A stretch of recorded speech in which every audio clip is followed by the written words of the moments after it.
और वुदू के कई फ़ज़ाइल हैं। सही मुस्लिम, मन तवद्दअ फ़अहसन वुदू खरजत खतायाहु मिन जसदिही हत्ता तखरुज मिन तहति अज़फ़ारिह, और कमा क़ाल सल्लल्लाहु अलैहि वसल्लम, that whoever makes wudu properly, then his sins leave his body from even under his fingernails. This is the virtue of wudu. Sahih Muslim or Tirmidhi, a person who reads the second kalima after wudu, futihat lahu abwab al-thamaniya. The second kalima, ashhadu an la ilaha illallah wa ashhadu anna Muhammadan abduhu rasuluh, after wudu. On the day of Qiyamah, all 8 doors of Jannah will open for him. He can enter whichever door he wants. Small amal, लेकिन उसका जज़ा देखिए. The first thing is that we have to make sure our wudu is correct as well. People make many mistakes in wudu. असल मसला ये है कि often we learned wudu or salah as a child and we've been reading that same wudu and same salah. And after 10-15 years, naturally mistakes creep in. इसमें कोई शर्माने की बात नहीं है. There's no shame in this that we go to an imam and say, Maulana Sama sahab, can you just watch my wudu, can you watch my salah? बस देख रहे हैं उसमें कोई गलती है मुझे बता दें. You know me, I try, बाज़ दफ़ा जो ना मशगूलियत की वजह से, I try once a year, I go to another alim and I go, भाई आप मेरी नमाज देख लें. तो मेरी नमाज में भी गलतियाँ आ सकती, मैं भी इंसान हूँ, मेरी भी mistakes can be in my namaz as well. So I try every year to go and show my namaz to another imam so that any mistakes I am making, he point out. It's very difficult naturally for us as humans to see our own mistakes. But somebody else shows you them, it becomes easier. I'm making this mistake. And I always say we would rather be embarrassed.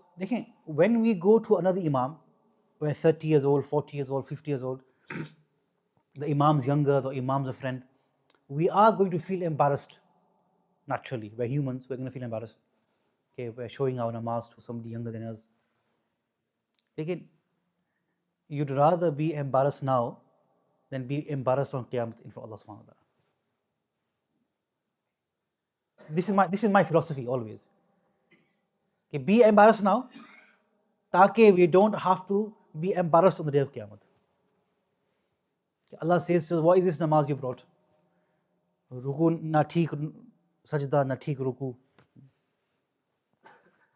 So some of the common mistakes in wudu is that the limb that we are supposed to wash is not washed properly. Take for example the face. Very often people just splash water on the face and the sides of the face are left dry. From the hairline to below the chin, one earlobe to the other, this is the farz amount of washing the face. If any part of this face gets left dry, your wudu is incomplete. So we have to make sure that when we're washing our face, we ensure that wetness also is in between the beard and in between the ear. Then also underneath the lip very often gets left out. In between the nose. These are common areas that are not washed whilst making wudu. And similarly, very often when someone is making wudu, they just run their arm beneath the tap. You have to wash your elbow whilst making wudu. The elbow is included. Very often, especially youngsters, I see, they just put their arm underneath the tap and until the ears get washed. And they leave out the elbow. Now what happens if your wudu is not correct? Your namaz is not accepted. Agar wudu nahi hai, to namaz bhi nahi hai. This is how important wudu is. That if your wudu is incorrect, your salah is incorrect. Even though washing your hands at the beginning of salah is sunnah, when you start wudu, lekin as part of the arm, it's a farz. So some people that only do farz wudu, the 4 farz wudu, and they miss out the hands, they go straight onto the face. When they are washing their arms, they start from here, which means they've left out their hand. तुम्हारी वुज़ू नहीं हुई. And then we have the feet. Wailun lil a'qab min nar. That woe and Jahannam be for those heels from fire of Jahannam. Yani, very often when making wudu and you have your feet on the top, your heels get left out, dry. Again, it's important that we use our hands to make sure water reaches the entire limb. Because any part of it remains dry, your wudu is incomplete. And Huzur al-Islam said, okay, for those people, Jahannam is waiting for them. Those people that do not make wudu properly. So on one hand, we have great reward for carrying out wudu properly, and then we have a stern warning for those who do not perform wudu properly as well. This is my humble request to everyone. इनफिरादी तौर पे सी मनोसामा साहब ask him कि भाई मेरे वज़ू देख रहे हैं, कोई गलती वगैरह नहीं है, इसमें कोई शर्माने की बात नहीं. We all learning. Now, in regards to salah, we have to make sure that our clothes are clean. It's makruh, disliked, to offer salah in your pajamas. This masla is very important. Very often the young people, Fajr namaz, they get up and they read in their pajamas. Fuqaha have mentioned thiyabul badala, that any type of clothing that you would be embarrassed to wear in public, it's makruh to wear in front of Allah subhanahu wa ta'ala. Someone asked me, what's wrong wearing pajamas? And I go, do you wear pajamas outside? He goes, no. So how can you wear pajamas when you stood in front of Allah subhanahu wa ta'ala? ये आप किसके सामने खड़े हैं? خُذُوا زِينَتَكُمْ عِنْدَ كُلِّ masjid. Allah says that when you stand for salah, adorn yourselves. How is wearing pajamas adorning yourself? So when we offer salah, we have to make sure that we are in the best of conditions. Our clothes are clean, our body is park, the place we are reading is clean as well. And then we ensure that we are facing the qibla. And we make intention. अच्छा आप लोग मुझे बताएं, intention, does it have to be in the heart or does it have to be in the tongue? How should intention be made? Intention does not have to be made in the tongue. वैसे aslan, intention fi'l al-qalb. Intention is the action of the heart. तो दिल में कह दिया, oh Allah, I am performing 4 rakats, first of Zuhr, behind this Imam facing the Qibla. In your heart. You do not have to make intention on your tongue. Without intention, आपकी नमाज नहीं होगी. Without intention, your namaz will not be valid. The bunyad of namaz is intention. For Tarawih as well, you have to make a separate intention for every 2 rakats. Again, in your heart. You don't have to say on your tongue, बस दिल में कह दिया. And now if you stand up for me. Can anyone tell me how he should raise his hands? Where should he raise his hands to and where should his fingers be facing?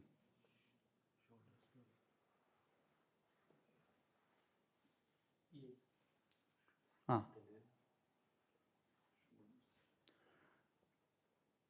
So there is different riwayats, many of them Bukhari and other works of the hadith.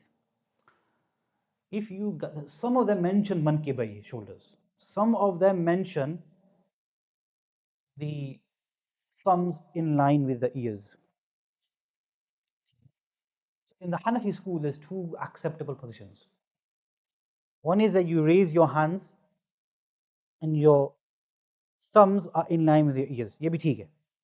The other way, which is also fine, is where the tips or your fingers are in line with your ears. Both of these are fine. Okay? Now your palm should be facing the Qibla. It should be straight. I remember I was in Jamaat in 2012 in Bolton. तो हमारे एक साथी थे, पता नहीं where he learned Salah, but this was his takbir. Then motorcycle चला रहा था, तो नमाज सीखना चाहिए. So just show them. So and your fingers, how far should they be apart? Should they together, apart? How should they be? So they should be normal stance. So not closed, not open, just like normal. So we have to make sure that our palms are straight. So when we're standing in salah, our palms are facing the qibla. Okay? So from this point, from here until our hands are folded, we ensure that we are saying Allahu Akbar. So the point here is that whenever you move from one part of namaz to another, you're always engaged in dhikr. So even when you go into ruku or sajda or you're getting up, you will notice the Imam Sahib makes a long Allahu Akbar. Why? Because from the ground till you are stood up, that period also we should be engaged in the dhikr of Allah subhanahu wa ta'ala. And this is why it's sunnah for those behind the Imam to also repeat. So when the Imam says Allahu Akbar, you should say Allahu Akbar as well. Many people don't do this. Namaz is still valid, like it's sunnah to repeat the takbir. When the Imam says Sami Allahu liman hamida, we don't say this, we say Rabbana wa lakal hamdu, Allahumma Rabbana lakal hamdu, hamdu hamdan kathiran tayyiban barakan fi. So from here we say Allahu Akbar. So when we get to our hands being folded, that's where we finish bar. Okay? So do you want to show people how to do this? Okay, how do we fold our hands?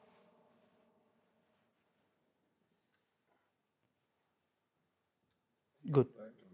Good. So there are different riwayat. Like in the Hanafi school, if we gather the riwayat, we have a lock with these two and then these three fingers here. Okay? This is how we're going to do. And where should we place our hands? Around?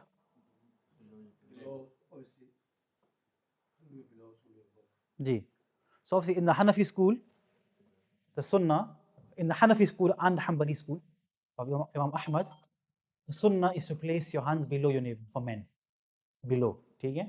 In the Shafi'i school, it's just above the navel. And in the Maliki school, it's sadr, which is to place your hands on the side. There are three opinions when it comes to where to place the hands.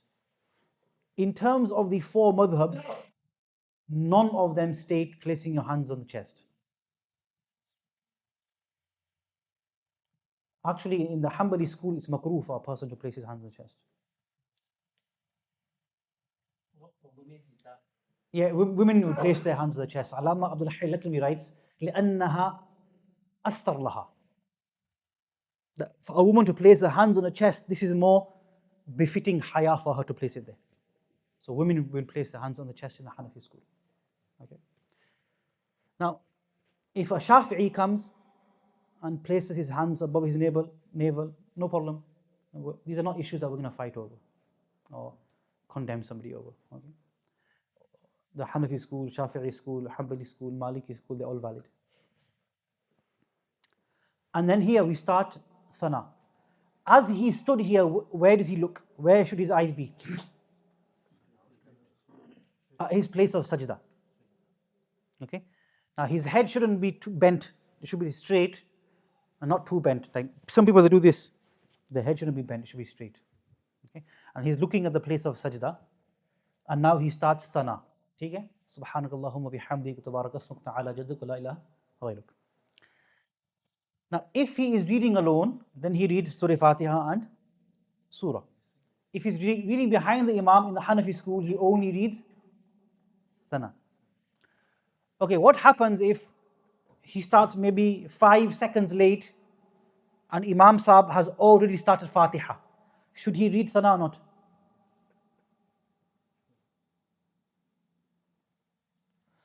The Quran says that when the Quran is being recited, it remains silent.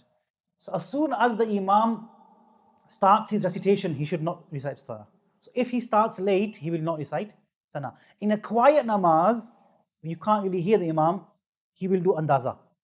He will think that, okay, it's been 5 seconds, 6 seconds, maybe the Imam started. If he thinks the Imam has started recitation, then he will not recite Thana. Okay.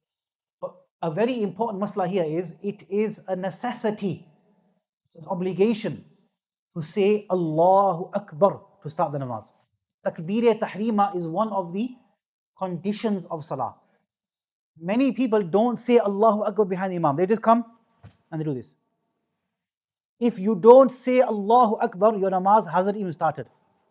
Which basically means, aapki namaz hui nahi.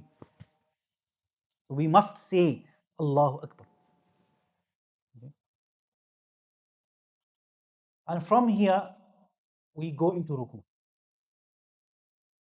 We say Allahu Akbar and we go into ruku. So how should his ruku be? Where should his hands be? On his knees, like grasping his knees. Okay? Women will just place it. Men will grasp their knees. If you're praying alone, we try and keep our arms out a little. If we're praying in Jamaat, then we're conscious of others and we don't do as much. Okay? Similarly with sajda. Ideally, his head and his back should be in line, as straight as possible. Okay? Where should he be looking here? In between his feet.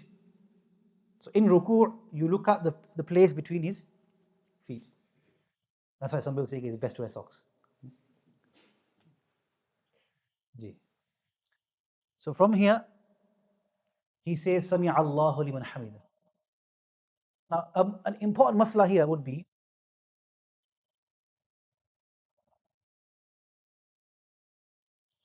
when you pray namaz behind an imam, when does it count as you've catched or you've caught the rakat?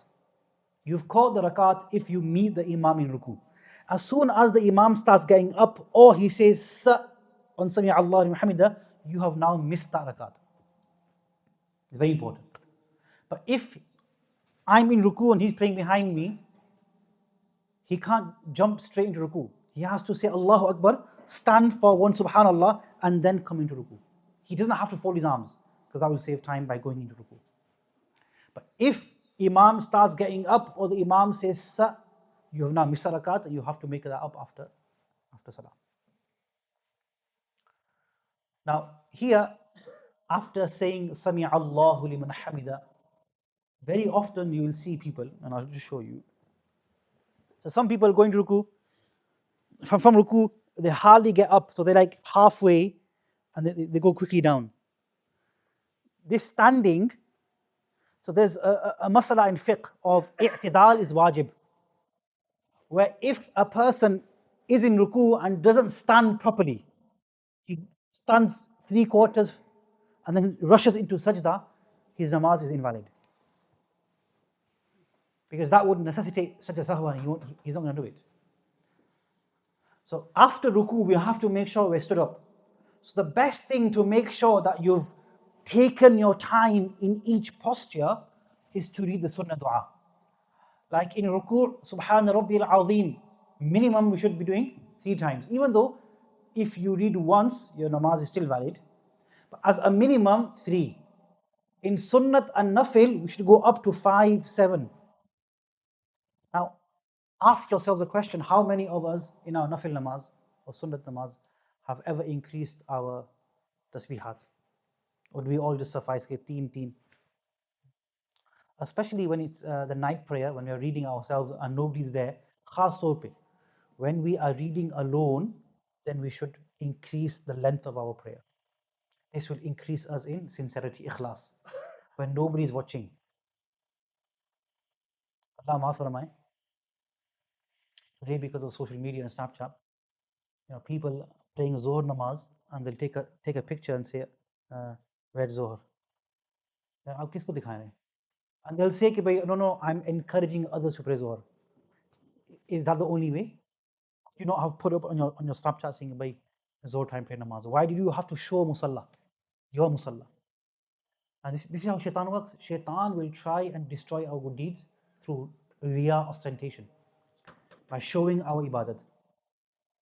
My friends, as much as possible, ulama mention, just as we hide our sins, we hide our good deeds. Just as we hide our guna, to a greater extent, we should hide our good deeds.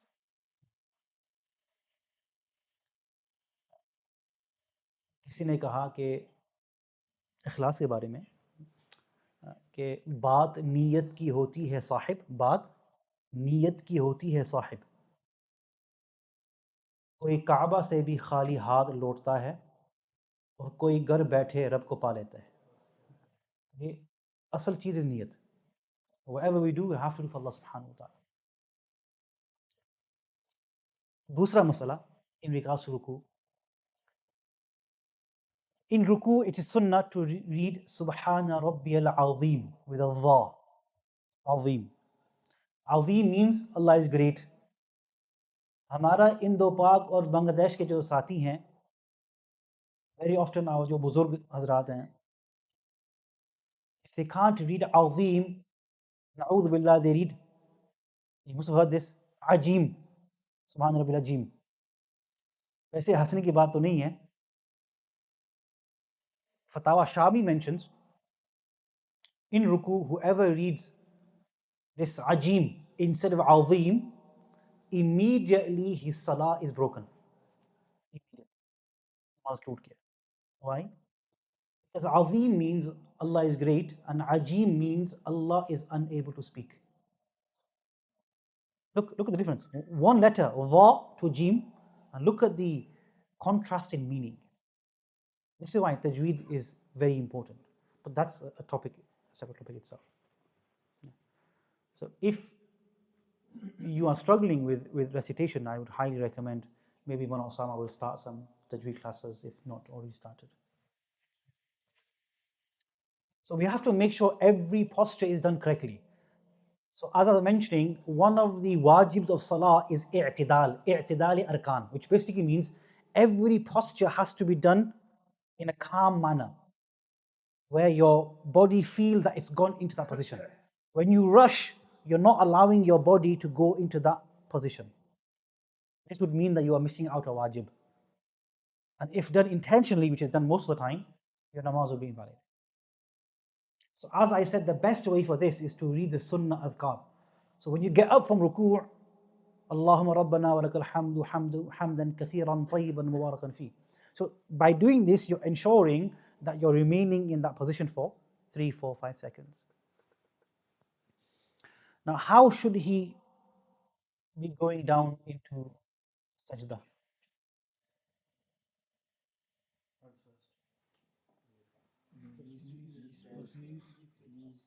Which madhab do you follow?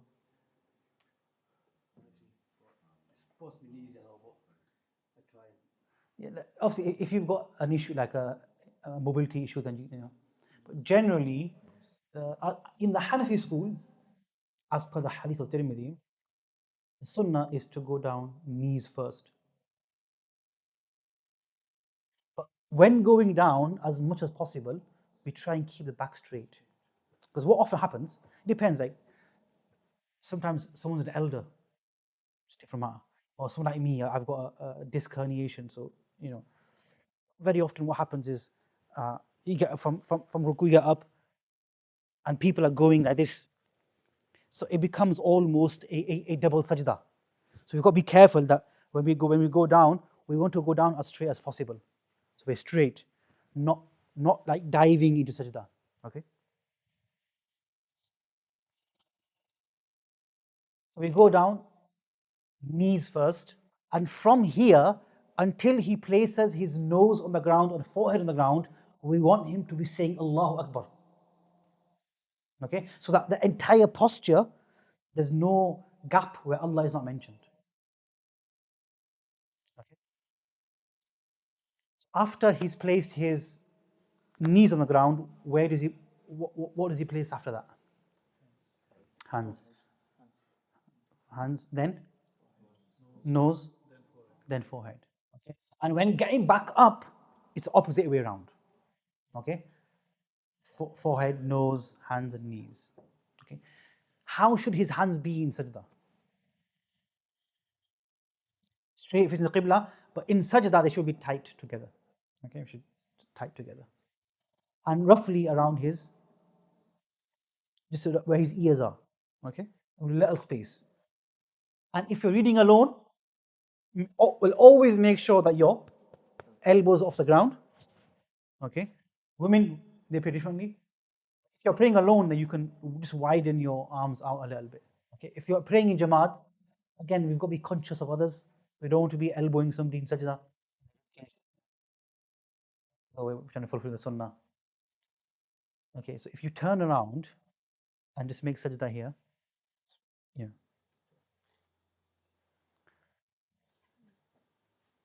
So, Adil, so we want your fingers closed, okay, and just bring one a little higher and a bit closer to your face. You can see his feet. How should his feet be? Yeah. Yeah, so the toes should be bent towards the Qibla and his heels should be touching. ضم العقبين. So can you try and bring your heels together? Together, your heels. No, no, come forward. Go back in sajda and bring your feet together. Join them together. Yeah, good. So obviously, like, he needs to work on it a little bit. But basically, his toes facing the Qibla and his heels should be together. Where should he be looking in sajda? At his nose. Yeah. Subhana Rabbiyal A'la, Subhana Rabbiyal A'la, 3 times. Now, on this masala here, the hadith mentioned that a person should increase his dua in sajda. Okay? So let's say you are praying a farz namaz, a nafil namaz, sunnah namaz. Are you allowed to make dua in sajda? Adil, you can say no. Are we allowed to make dua in sajda?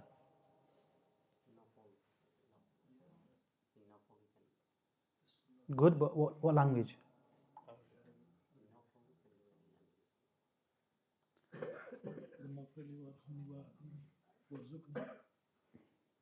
So in sajda, if the sajda is being made in namaz, then you have to make dua in Arabic, even in nafil.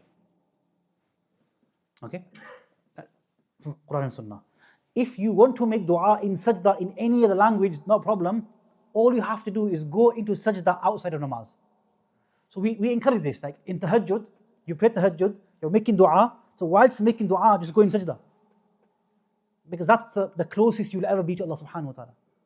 So in that time, you're not in namaz, but you've made sajda with wudu, you can make dua in any language. But if you're in salah, then it has to be the same as salah, i.e., in the Arabic language. Now, this qa'da here, which is between two sajdas, this jalsa, this qa'da, he sat here now. His hands, where should his hands be? So this is in between two sajdas. What dua can a person read here? Allahumma firli warhamni wa'afini wahdini warzuqni and some riwayat wajburni. This dua is very important. If you look at it, it's actually a very beautiful dua. Oh Allah, forgive me, have mercy on me, grant me ease, grant me guidance, grant me rizq. All the problems of our life are in one dua. Imagine if we make this dua every day and Allah accepts. Also, the other issue here is when a person goes into sajda, a lot of people you see, they go in sajda, they get up, they hardly sit down, and they've gone back in. I said earlier, ta'adili arkan is wajib. For you to sit up here is wajib. You have to sit back. If you've not sat back and you've just, namaz is not valid. So again, to make your namaz valid, what are we going to do? We're going to go in sajda, sit back up calmly, read the dua. By reading the dua, we are ensuring that we're spending enough time here. And then we go back in sajda. So we don't want to rush namaz. By rushing namaz, you're going to save 30 seconds at best. But what you're going to do, you're going to invalidate your salah. So we want to make sure that we're not rushing this posture. So as I said, after ruku, and this one here is a common place where people often rush and don't perform it properly. So we want to make sure that we sat here, Allahumma fili warhamni wa'afini wahdini warzuqni, in some riwayat wajburni. Okay. How should his feet be? Now we're going to move on to tashahhud. How should his feet be? So his left foot, he's sat on it, and his right should be bent facing the Qibla. So it's sunnah. Now, if somebody can't do that, namaz is still valid. Okay, some people do struggle. If you've got gout, you'll struggle to do it. So there is leeway. Okay, but if you can do it, you try and do it. If you're not used to it, then try and build resilience. Sometimes you might be able to do 5 seconds, 10 seconds, and over time throughout salah, inshallah. Where should his hands be? Whereabouts on the knees?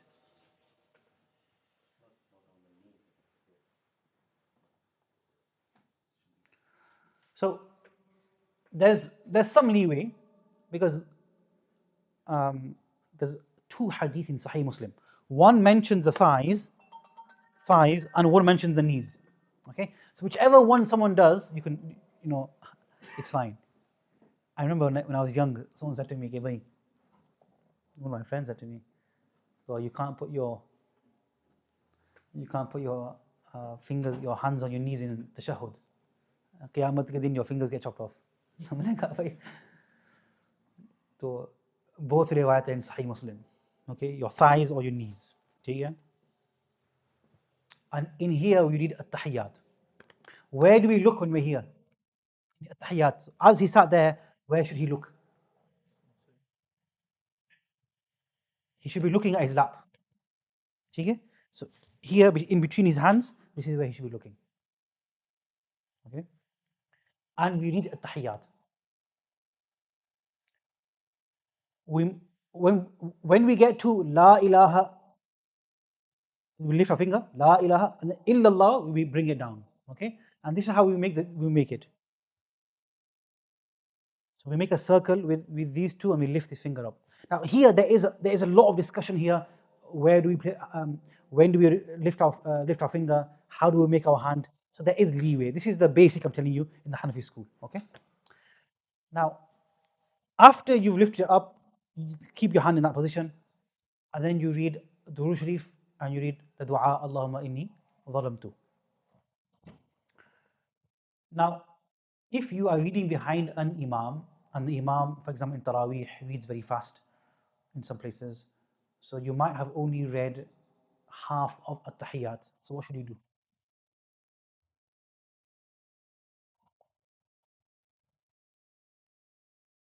So the masala is when reading behind the imam, if you have not read at-tahiyyat, you finish at-tahiyyat, then you make salam.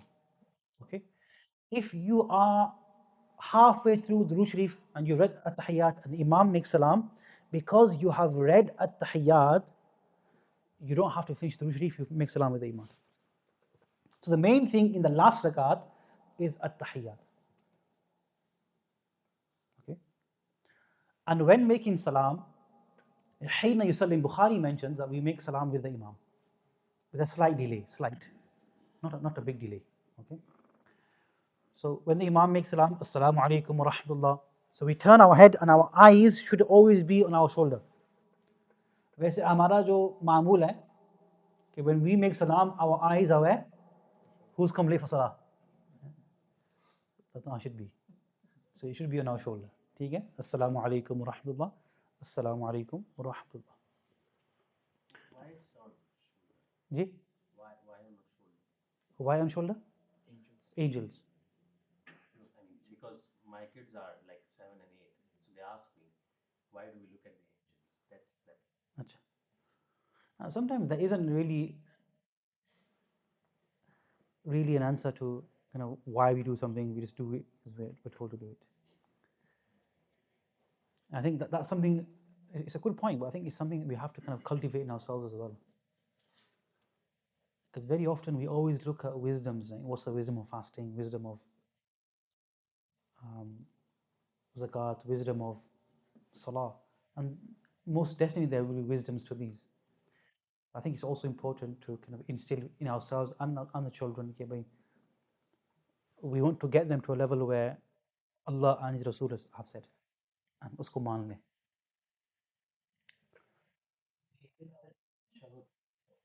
Is it looking at the shoulder? Is it because the angels are on our shoulders? Yeah. We say salam to the angels. Yeah, salam to the angels, but we're also making salam to anybody on our right and anybody on our left.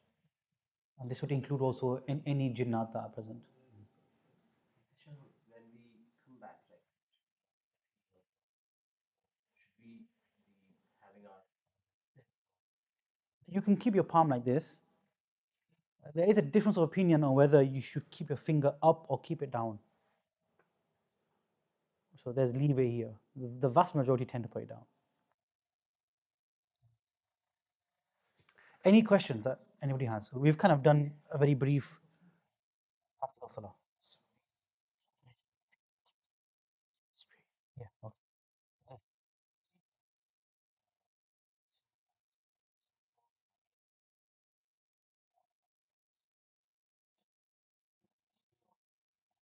No, really. So basically, one hadith mentions placing the hand like this, okay, and one hadith mentions grabbing. So when you combine them together, you get this. So if you were to act on both of the narrations, it'd be this. Yes. I've seen some people like for some reason they just like do this and just like keep on doing this for some reason. Okay, good question.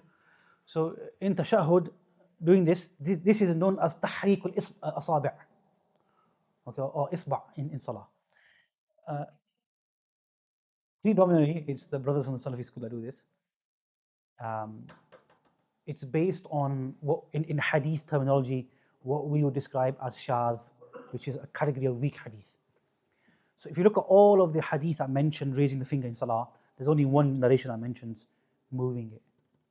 So that's why the scholars generally don't practice upon it, because many of the scholars believe it to be a kind of a category of weak hadith, because it kind of doesn't align with the other Sahih riwayat. Does that make sense? Yeah. And also, when standing in salah, we should make sure that our feet are facing the qibla. Okay. Now, generally, the fuqaha mentioned that there should be a 4-finger gap between both feet. Right? But if you're a healthy person, 4 fingers might not be enough. Yeah? You might need more. So I think the main thing is being comfortable. But I think not over comfortable that your feet are now saddled to the next person's feet. And allow me to make this clear that standing feet to feet in salah is not sunnah. It's not sunnah. It's a misrepresentation and misunderstanding, total misunderstanding. And the reason is, when we look at this topic of standing straight in namaz, and we bring all of the ahadith, the vast majority of the hadith mentions sawu suhufakum, make your lines straight, make your line straight, stand shoulder to shoulder. This is the general hadith. We do get one narration in Bukhari from Nu'man bin Bashir,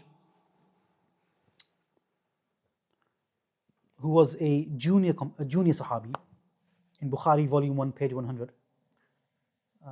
The 4th line from the bottom of the right side of the page. I read this hadith 10 years ago. उसके बाद मैंने नहीं उठाई. So this hadith mentions he mentioned that when salah would start, we would stand feet to feet to ensure that the safs were straight. Now, other narrations mention that stand feet to feet, kneecap to kneecap, shoulder to shoulder.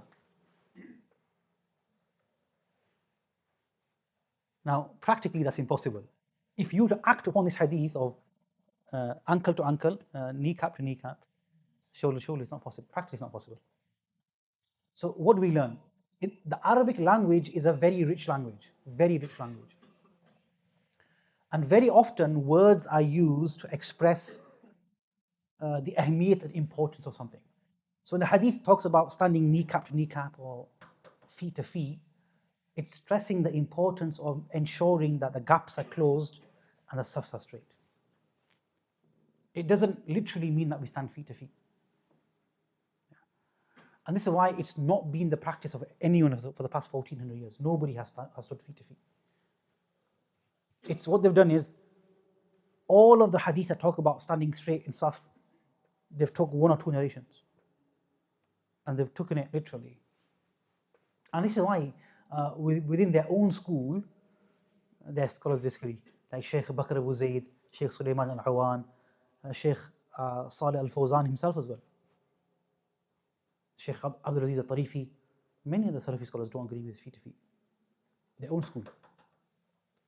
So standing feet to feet is also sunnah, but making sure that the safs are straight and the gaps are closed is important. Another masala that I want to mention is, very often, for example, we might have a gap in the first saf. So what do? The hadith mentions whoever joins a saf, meaning whoever from the back sees a gap and joins a saf. So whoever joins a saf, Allah will join him with His mercy. And this is Abu Dawud. If we see a gap, we should close the gap.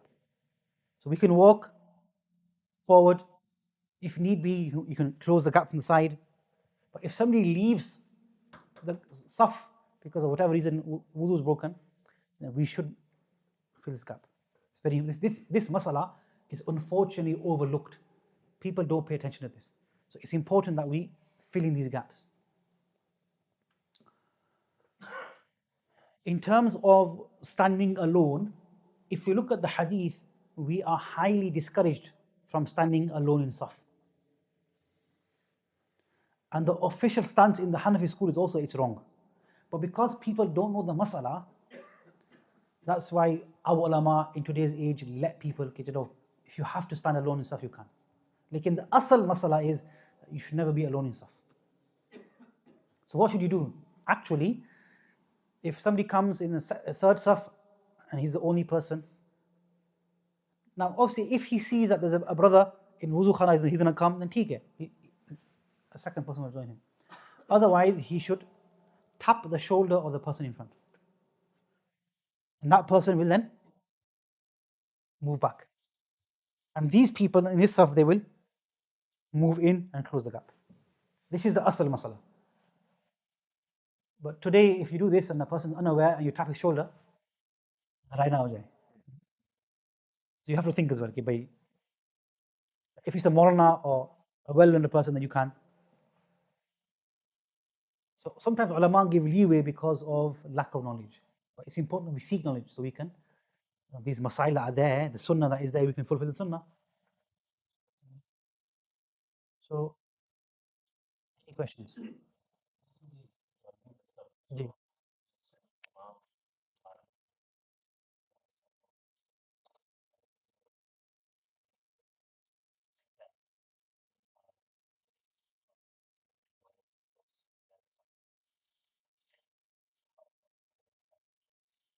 So the sunnah is to start the saf from the middle, then the right, then the left. So one on the right, one on the left, one on the right, one on the left. It shouldn't be, but you have the whole right is full and left nobody there, and then so start second saf. It's wrong to start a new saf if this saf is not full. For some reason, people think if I read in the third saf, second saf, I'm going to get out 10 seconds quicker. But iftari is waiting at home. So we have to make sure the safs are full. In the time of Hazrat Umar, he would go around with a whip to make sure the safs are complete and straight. But really also, unfortunately, in many masjids, the imams, because they've been there so long, they also forget the sunnah as well. So the imam should also make sure safs are filled before he starts his salah. A quick glance to the left, he'll see, okay, there's a gap in that corner, please fill this gap. A new saf should not start until the previous saf is full. The only time a new saf will start without the first saf being full is when it's a saf for children.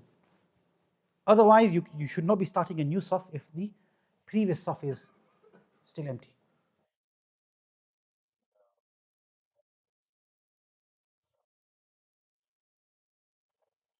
A very good question. So normally, children should not be in the same saf as men. That's the normal masala. Okay. There is only one exception. Is if a father keeps his son next to him in salah to ensure that he's not misbehaving. So in that case, I recommend, but you know where the chairs are? The father goes to the side on the corner and keeps his son with him. I think in today's age, especially for Taraweeh, that fathers should keep their children with them. Because either the children are out on the street or they're in the masjid making noise.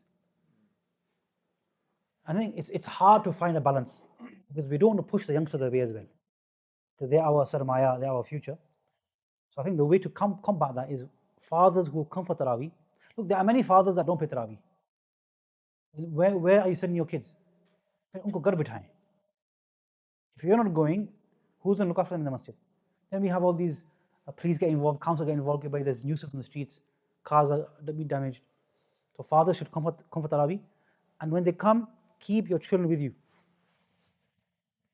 It's not necessary that the father prays in first saf, he can pray in second saf, third saf. But this will ensure that we have peace in the masjid as well. If you are Ji. and there are kids is it fine to Yeah, no, then you just join them. So let's say, for example, like they're in the third saf, and two safs are full. You've come late. Now, why should you move these kids back? आपका कसूर है ना कि आप late आए. And many times, I think sometimes what happens is, hikmat भी एक चीज़ होती है. If we know Ramzan's going to be busy, then start the kids saf from maybe the fourth saf, so that we have enough safs. But mid prayer to push them back, ये मुनासिब नहीं है. And sometimes what we do is we break the hearts of our kids. You know, we should do shukr they come into the masjid.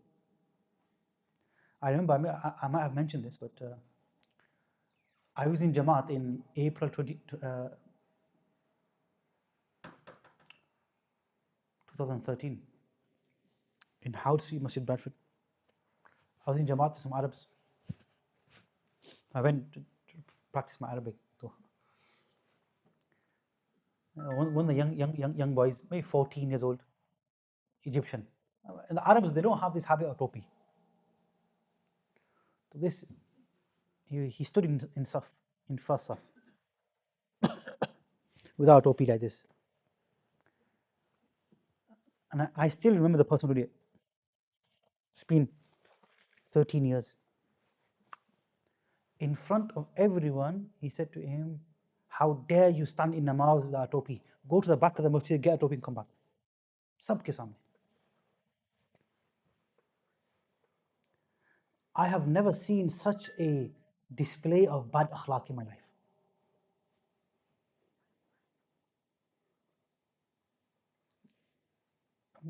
I'm not saying topi is not important. Topi is important. Sunnat bhi hai, very important. Lekin, is that the way you advise someone? Just because you're, maybe Hafiz Saab or Muli Saab or you're part of the masjid committee or jo bhi ho, how dare you? The Quran says in regards to the Messenger of Islam, وَلَوْ كُنْتَ فَضًّا غَلِيظَ الْقَلْبِ لَانْفَضُّوا مِنْ حَوْلِكَ. That, oh Muhammad sallallahu alaihi wasallam, if you were harsh, strong-hearted, the Sahaba would disperse from you. When Musa alayhi salam and Harun alayhi salam were sent for da'wat, فَقُولَا لَهُ قَوْلًا لَيِّنًا لَعَلَّهُ يَتَذَكَّرُ وَيَخْشَى. The, oh Musa alayhi salam, when you go to Fir'aun, Fir'aun who was claiming, أَنَا رَبُّكُمُ الْأَعْلَى. When you go to him, speak to him softly. He might take heed or he might fear me. Yani Allah knew that Fir'aun is not going to accept. Phir bhi, Allah gave Musa some hukam. When you go to him, speak to him nicely. Because Allah was teaching us the usloob of da'wat. How to give da'wat? With kindness. So I think this is where we struggle. I remember a couple of years ago, maybe 10, 12 years ago, I was in the masjid, in one masjid, and they had a Jamaat Khana, and they had a door, and then they had like a two safs outside Jamaat Khana, where a lot of youngsters would stand and talk. So a committee guy came to me, and his son was also my student, maybe 17, 18 at the time. He goes, "Look, these kids, they come here and make noise." And I said, "Okay, bhai, at least they're here. Where's your son? At least they're here. Where's your son?" So we have to take this into as well, कि भाई कम से कम वो आएं. Over time, these kids, they learn adab, they learn etiquette. So this is what we need to do. प्यार मोहब्बत से. Hafiz Patel Sahib will say कि भाई, even if we spend 1,000 pounds behind a youngster, or we bring him close to deen, ये सस्ता सौदा है. Because if we are not going to show them love, somebody else will. Somebody else. Any more questions? You mentioned the pajamas. Yeah. Can you just put a jubba on top of your pajamas?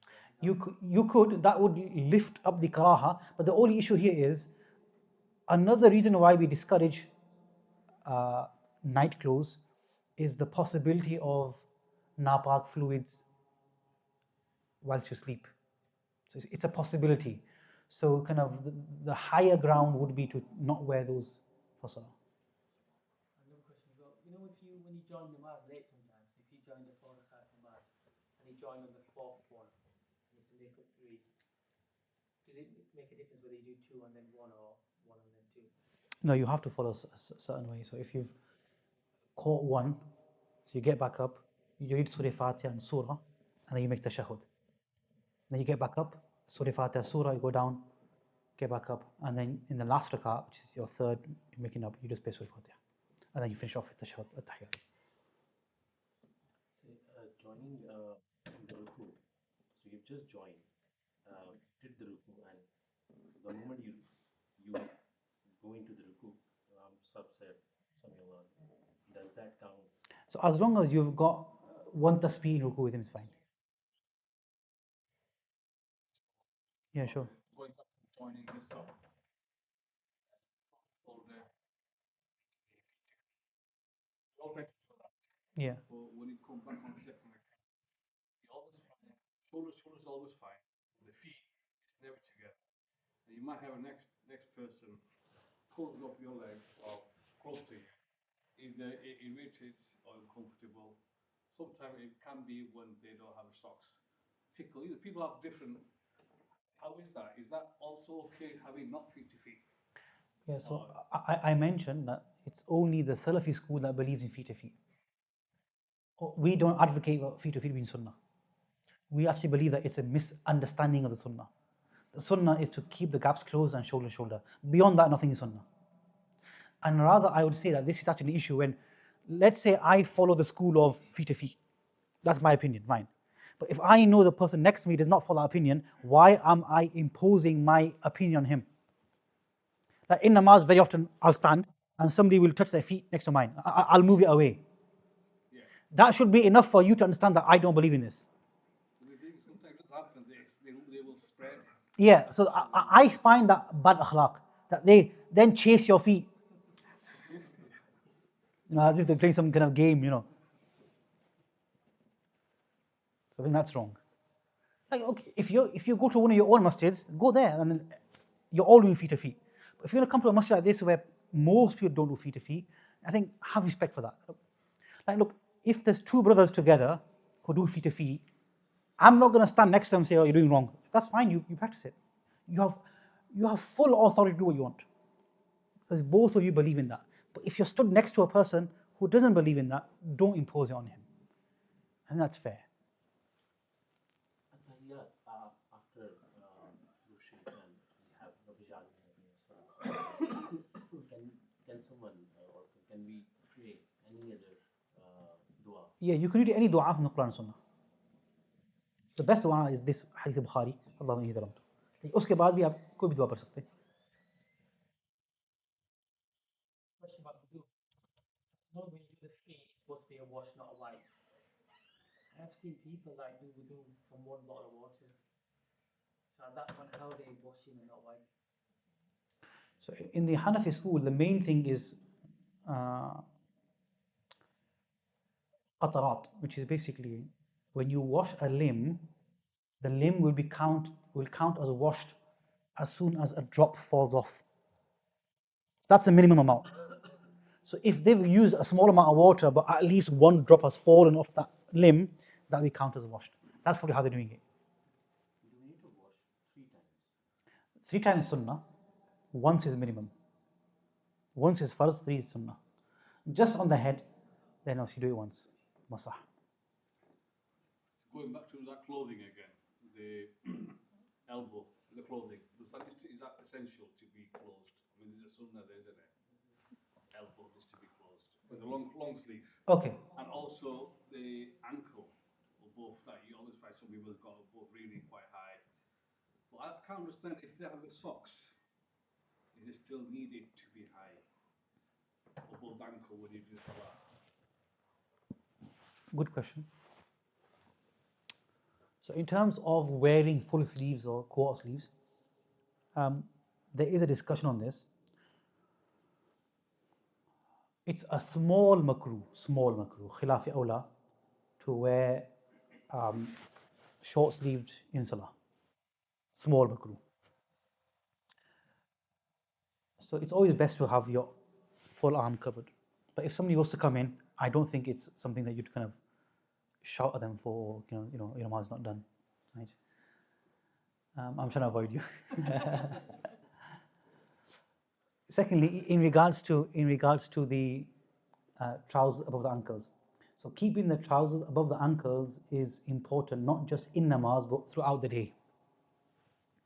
Now, again, there are two opinions on this, but I think the safer opinion is the one that I'm mentioning now. Many hadith mention that waylun, that woe to those people who isbal, that those who keep their trousers below the ankles. This applies in salah and outside salah. So in salah, outside salah, we should have our trousers above the ankles. This applies to clothing top to bottom. So trousers start here and then end there. Socks start from the bottom, go up. So it's fine if they cover your ankles. What can't cover your ankles is your jubba, your kurta, your shawl, and your trousers. But socks and stuff, they start at the bottom going up, so they're fine. On that, there's another masala. Okay, people say, okay, you can't, who's heard this? You can't roll up your trousers in namaz. Who's heard this? So it's very often, हमारे जो मीठे भाई हैं वो ये कहते हैं कि you can't roll up your trousers. This is based on that when a person is in namaz, the hadith prohibit him from rolling up his clothes. So I'll give you an example. When you'll see some people, when they go in sajda, what they do, to save their clothes from getting creased, they lift their clothes up and then they go in sajda. This is what the hadith is saying, that you can't do this. That you can't roll up your clothes to prevent creasing. Now, when it comes to rolling up your trousers, your intention is not to save your clothes. Your intention is to act upon all of those ahadith which mention that your trousers should be above your ankles. This is why that before salah, it's fine to roll up your trousers to keep them above your ankles. No issue at all. Ji. So, is that if your intention is to stop the creasing, or if it's just you don't rip it? Like, so for me, I just do a small little one, so I've got a bit of room because I'm a bit fat. So it doesn't like rip at the seams. Is that okay? My intention isn't to stop it from. It's not like I lift it. It's just a small little. So I've got a bit of movement. So then you need to buy the next size up in it. Or you could just become desi, and these clothes, yeah, they'll never rip. There's a lot more room in these than there is with the traditional Arab jubba.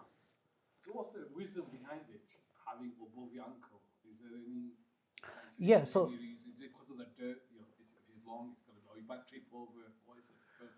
So when we look at some of the other hadith, we find that in the time of the Messenger alayhi the Arabs would kind of drag their clothes. You might have seen even in the old Victorian times, their robe, they drag it on the floor, and it was a sign of like power and money. So in those times, having your trousers low and your clothes low is a sign of arrogance. And this is why we're told to keep our trousers above the ankles as a sign of humbleness and humility.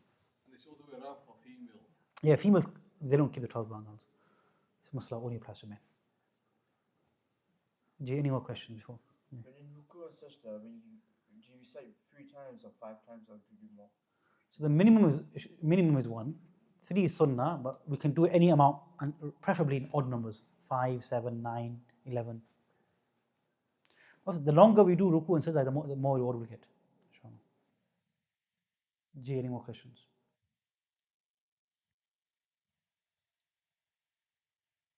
Okay, we leave it here.